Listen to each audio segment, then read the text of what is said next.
A moment comes, which comes but rarely in history, when we step out from the old to the new, when an age ends, and when the soul of a nation, long suppressed, finds utterance.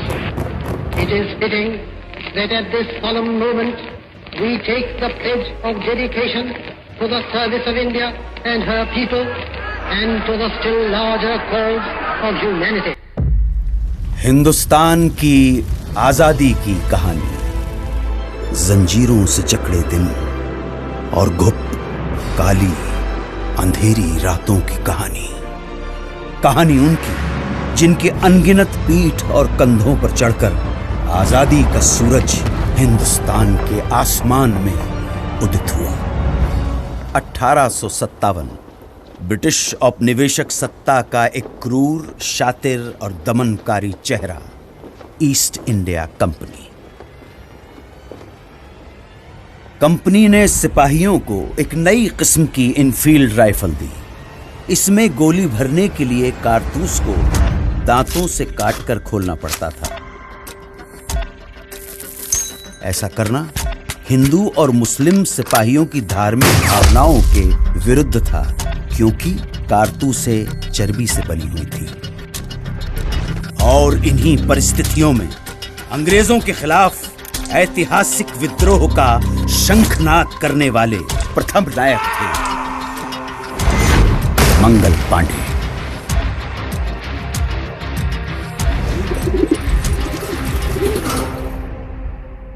Mangal Pandey की शहादत बारूद के ढेर में पहली चिंगारी थी, और ये चिंगारी ऐसी भड़की कि देखते ही देखते बगावत की आग में पूरा देश दहकने लगा।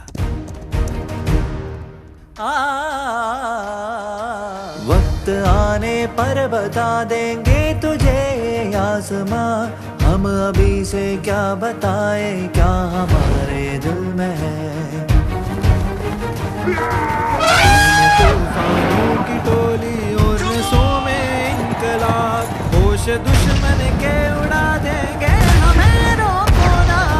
दूर रह पाए जो हमसे तुम कहाँ मंजिल में है, सरफरोशी की तमन्ना अब हमारे। हम तो घर से ही थे निकले बांध कर सर पे कफन, जहाँ हथेली पर लिए लो बढ़ चले हैं एक दिन। ऐ शहीदे मुल्क व मिल्लत मैं तेरे पर निसार, अब तेरी हिम्मत का चर्चा खैर की महफिल में है, सरफरोशी की तमन्ना अब हमारे दिल में है। देखना है और कितना बाजुए कातिल में है, हाथ जिनमें हो जुनू कटते नहीं तलवार से, सर जो उठ जाते हैं वो झुकते नहीं ललकार से।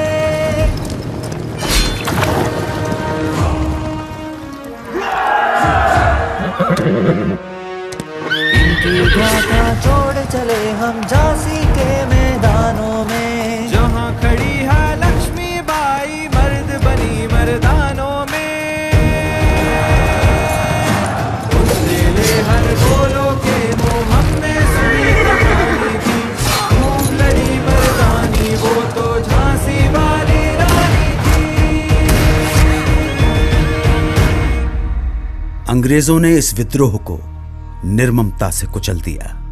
ब्रिटिश फौज द्वारा दिल्ली पर कब्जे के बाद आखिरी मुगल बादशाह बहादुर शाह जफर गिरफ्तार कर लिए गए। लाखों हिंदुस्तानियों को बर्बर तरीके से मौत के घाट उतार दिया गया। इसी के साथ स्वतंत्रता संग्राम के इतिहास में एक युग का अंत हो गया। वो खून कहो किस मतलब का जिसमें उबाल का नाम नहीं, वो खून कहो किस मतलब का आ सके देश के काम नहीं। लिए हथियार दुश्मन ताकने में भाव कर, और हम तैयार है सीना लिए अपना इधर।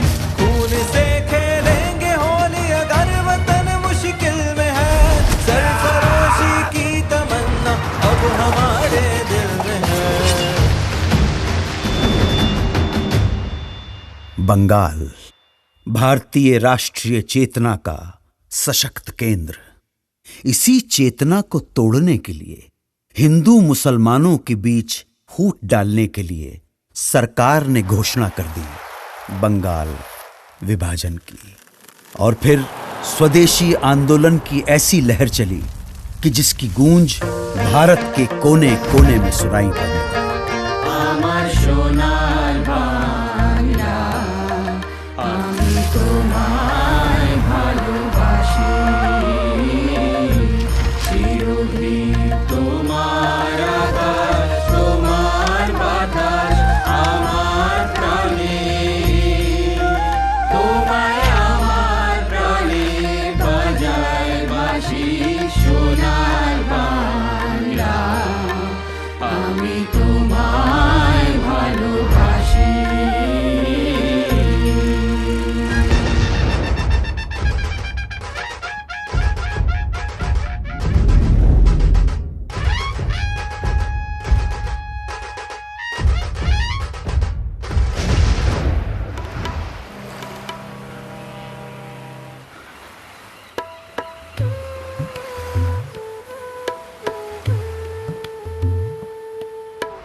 स्वदेशी आंदोलन का नेतृत्व कर रहे नेताओं को अंग्रेज गिरफ्तार करने लगे और ये आंदोलन धीरे धीरे खत्म होने लगा। अब स्वतंत्रता संग्राम के नभमंडल पे एक अनोखे सूर्य का उदय हुआ।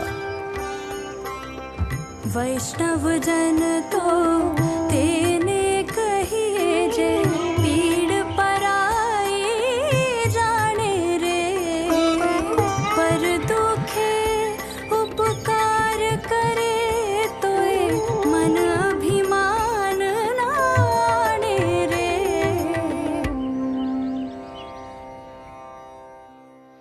1919 की बैसाखी। इस दिन कुछ ऐसा हुआ जिससे पूरे देश की आत्मा सिहर उठी। खींच कर लाई है सबको कत्ल होने की उम्मीद, आशिकों का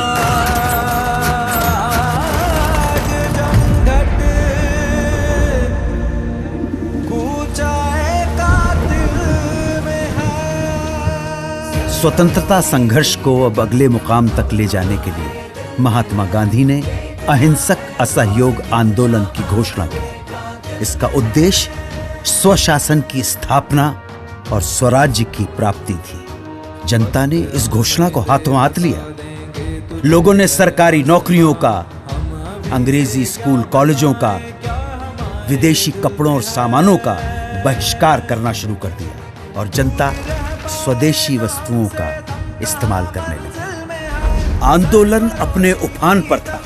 तभी गोरखपुर के चौरी चौरा में एक जुलूस के दौरान प्रदर्शनकारियों और पुलिस के बीच हिंसक मुठभेड़ हुई। इसमें 3 प्रदर्शनकारियों और 22 पुलिसकर्मियों की जानें चली गईं। हिंसा से आहत होकर गांधी जी ने असहयोग आंदोलन वापस ले लिया। इस फैसले से देश के एक बड़े हिस्से में मायूसी छा गई। उन्हीं दिनों गरम दल क्रांतिकारियों के इरादे कुछ और ही इशारा कर रहे थे। हाथ जिनमें हो जुनून कटते नहीं तलवार से, सर जो उठ जाते हैं वो झुकते नहीं ललकार से, और भड़केगा जो शोला सा हमारा दिल में है, सरफरोशी की तमन्ना अब हमारे दिल में है, सरफरोशी की। एक तरफ देश जहां विदेशी शोषण और दमन से लड़ रहा था, वहीं दूसरी तरफ छुआछूत जैसी भयानक सामाजिक कुरीतियों के खिलाफ बाबा साहेब अंबेडकर का सत्याग्रह जारी था। निर्दयी सरकार ने बारडोली के सूखाग्रस्त इलाकों में लगान पर छूट की बजाय उसे उल्टा बढ़ा दिया।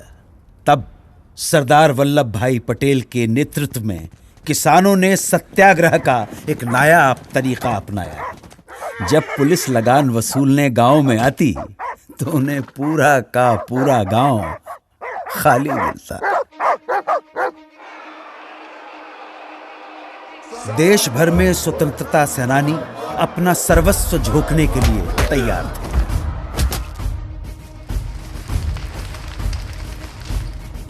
आजादी की लड़ाई अपने चरम की ओर बढ़ रही थी।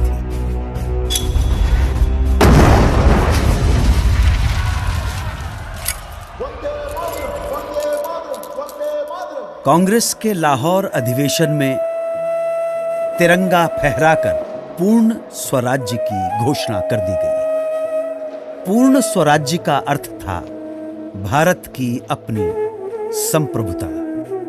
अब यहां से पीछे हटना नामुमकिन था।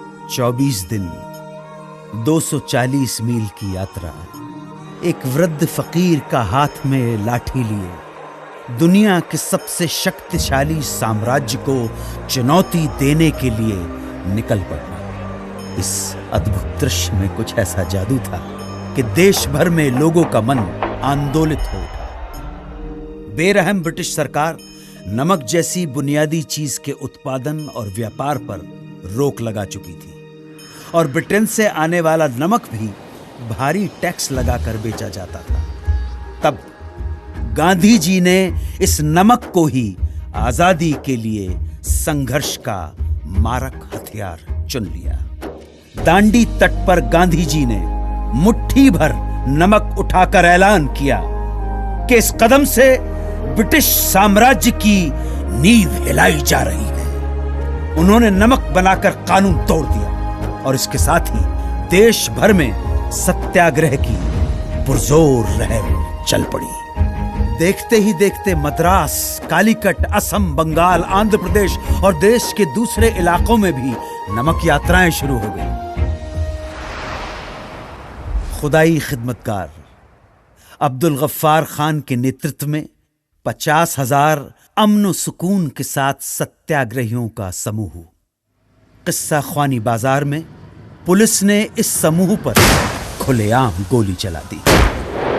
जब आगे खड़े लोग छलनी होकर गिर पड़े, तब पीछे खड़े सत्याग्रही आगे आते गए और सीना तानकर गोलियां खाते गए। अहिंसा के इरादों पर अटल उन्होंने पुलिस पर पलटकर वार नहीं किया।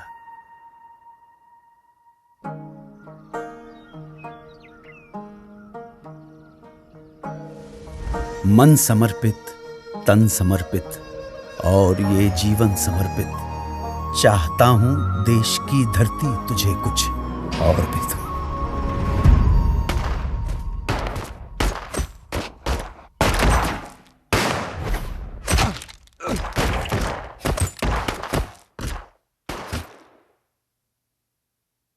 इस रंग में रंग के शिवा ने माँ का बंधन खोला, यही रंग भी हल्दी घाटी में था प्रताप ने घोला। नव बसंत में भारत के हित में वीरों का यह टोला, दूर फिरंगी को करने को लहू में अपने घोला। ओ मेरा रंग दे बसंती चोला, माए रंग दे, ओ मेरा रंग दे बसंती चोला, माए रंग दे। इंकलाब जिंदाबाद, इंकलाब जिंदाबाद, इंकलाब जिंदाबाद, इंकलाब जिंदाबाद, इंकलाब जिंदाबाद,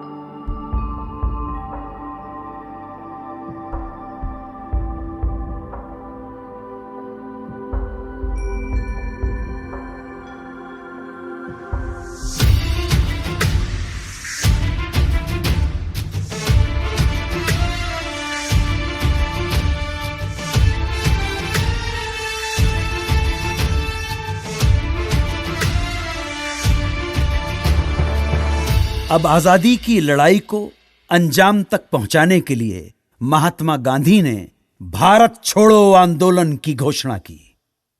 उन्होंने देश की जनता को एक महामंत्र दिया, करो या मरो, या तो हम भारत को आजाद कराएंगे या इस कोशिश में अपनी जान दे देंगे। इस आह्वान के कुछ घंटों बाद ही सरकार ने गांधी जी को, नेहरू जी को, अबुल कलाम आजाद सहित प्रमुख कांग्रेसी नेताओं को गिरफ्तार कर लिया और तब दूसरी पंक्ति के स्थानीय नेताओं ने आंदोलन की कमान संभाल ली।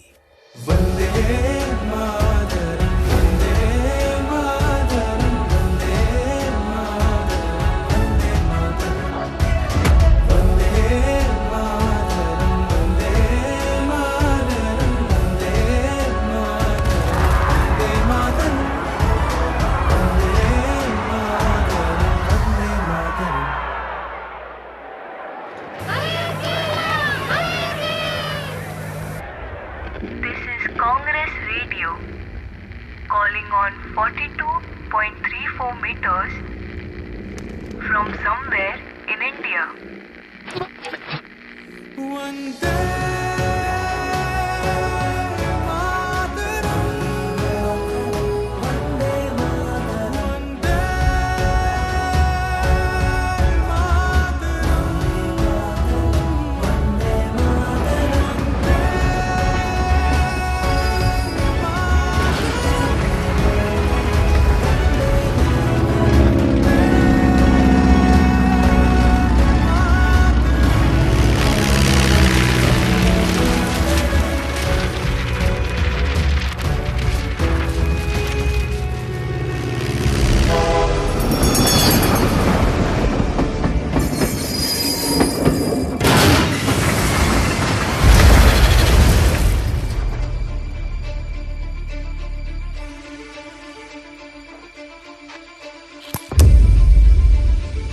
भारत छोड़ो आंदोलन एक निर्णायक बिंदु था।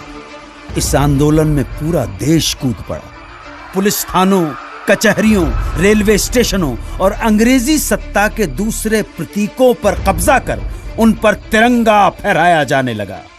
बौखलाई सरकार ने न सिर्फ लोगों के साथ मारापीटी की, न सिर्फ भारी संख्या में लोगों की गिरफ्तारियां हुई, बल्कि कई बार तो फौजी हवाई जहाज से निहत्थे लोगों पर गोलियां तक बरसाई।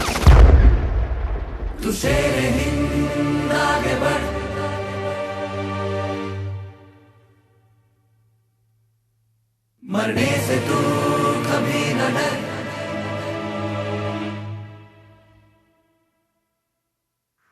अंग्रेजी अत्याचार के प्रतिघात में नेताजी सुभाष चंद्र बोस के नेतृत्व में उन्हीं दिनों जापान, मलय और बर्मा में आजाद हिंद फौज के झंडे तले एक प्रखर सैन्य मुहिम जारी थी।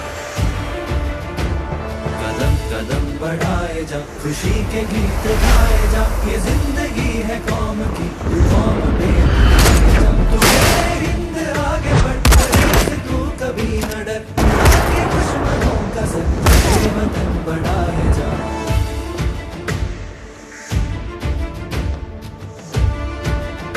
द्वितीय विश्व युद्ध में जापान की हार के बाद आजाद हिंद फौज का विघटन हो गया और इसके साथ ही ये सपना यहीं अधूरा रह गया। अब भारत की स्वाधीनता का अंतिम युद्ध प्रारंभ हो चुका था। आजादी के दीवाने अपने अथक सामूहिक संघर्ष और कुर्बानी की धधकती लौ में सदियों की गुलामी और शोषण की जंजीरें पिघलाने की कगार पर थे। ये क्षण आसमान के सीने पर तिरंगा फहरा देने का क्षण था।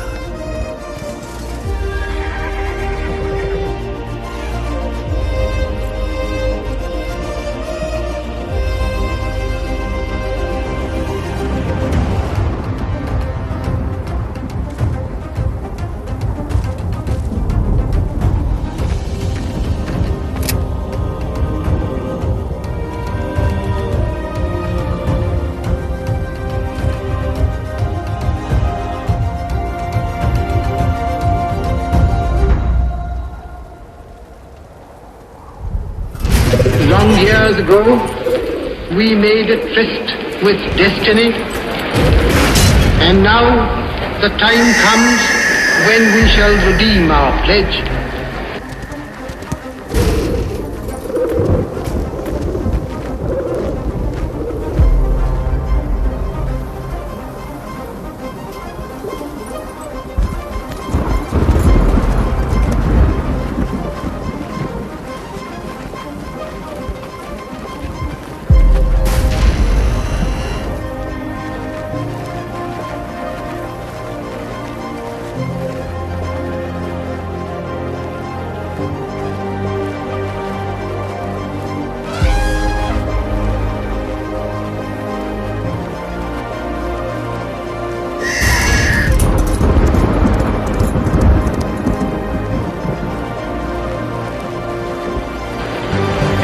The stroke of the midnight hour, when the world sleeps,